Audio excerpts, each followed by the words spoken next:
तो आज हम पढ़ेंगे the broader issues which can lead to corporate failure कि अगर कॉर्पोरेट फेलियर्स होते हैं, कोई कंपनियां डूबती हैं तो उसके क्या मेन कारण जो हो सकते हैं वो पढ़ेंगे। सो कॉर्पोरेट फेलियर के लिए नंबर ऑफ़ फैक्टर्स हो सकते हैं।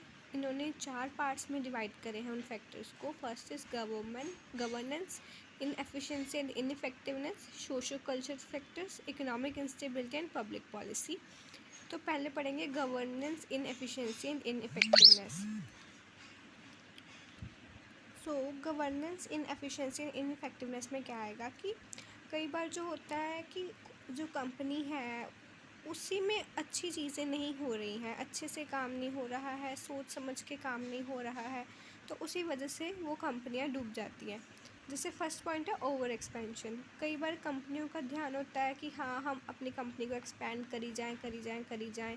इससे क्या होता है कि उनको शॉर्ट टर्म फंड्स की कमी हो जाती है, जिसकी वजह से वो अल्टीमेटली ऐसी प्रॉब्लम्स रेज हो जाती हैं कि वो कंपनियां ख़त्म होने की कगार पे आ जाती हैं। Next is inefficient sales force. हम कोई भी चीज़ प्रोड्यूस करते हैं, कोई भी प्रोडक्शन करी जाती है तो उसका अल्टीमेट एम क्या होता है कि उस प्रोडक्ट को सेल करना।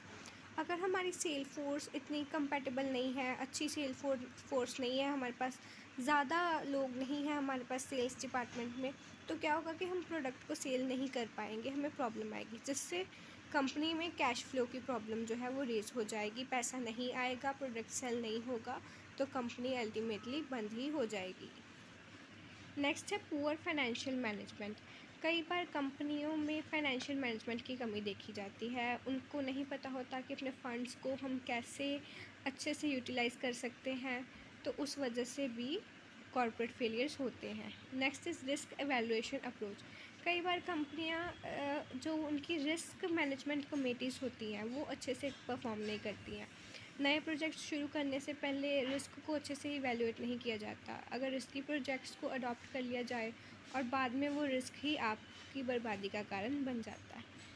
Capital inadequacy. कई बार कंपनियों के पास प्रॉपर कैपिटल नहीं होती है अपने सारे खर्चे पूरे करने के लिए, एसेट्स खरीदने के लिए, जिसकी वजह से कंपनियां अच्छे से काम ही नहीं कर पाती हैं। पैसा नहीं होगा तो काम नहीं हो पाएगा, जिस वजह से भी कॉर्पोरेट फेलियर होते हैं। ऑडिटर्स फेलियर, ये तो बहुत कॉमन है। बड़े बड़े स्कैम्स जो हुए हैं उनमें हर एक में ऑलमोस्ट ऑडिटर्स इन्वॉल्व थे, ऑडिटर कमेटी इन्वॉल्व थी। क्यों? क्योंकि ऑडिटर का काम होता है कि अच्छे से सब कुछ चेक करना, सारे पेपर वर्क चेक करने, हर एक रिपोर्ट को चेक करना और अपनी रिपोर्ट देना कि सब कुछ सही हो रहा है या नहीं हो रहा है।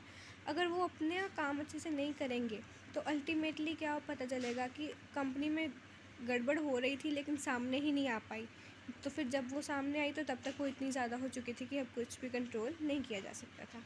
सोशो कल्चर फैक्टर्स में होता है कि जब सोसाइटी आपको एक्सेप्ट नहीं करती है ईजीली, तो आपको प्रॉब्लम आती है अपने प्रोडक्ट्स को सेल करने में। एक इनकम इंस्टेबिलिटी इज़ कि कई बार कंट्री की इकोनॉमिक कंडीशन अच्छी नहीं है, जिस वजह से आपको स्कोप नहीं मिल पा रहा है, तो वो भी आपकी अड़चन बन सकती है। पब्लिक पॉलिसी इज़ कि कई बार गवर्नमेंट आपके ख़िलाफ़ कोई पॉलिसी निकाल देती है, कोई ऐसी पॉलिसी गवर्नमेंट ने निकाल दी जो आपके फेवर में नहीं है, तो उस वजह से भी आप डूब जाते हो।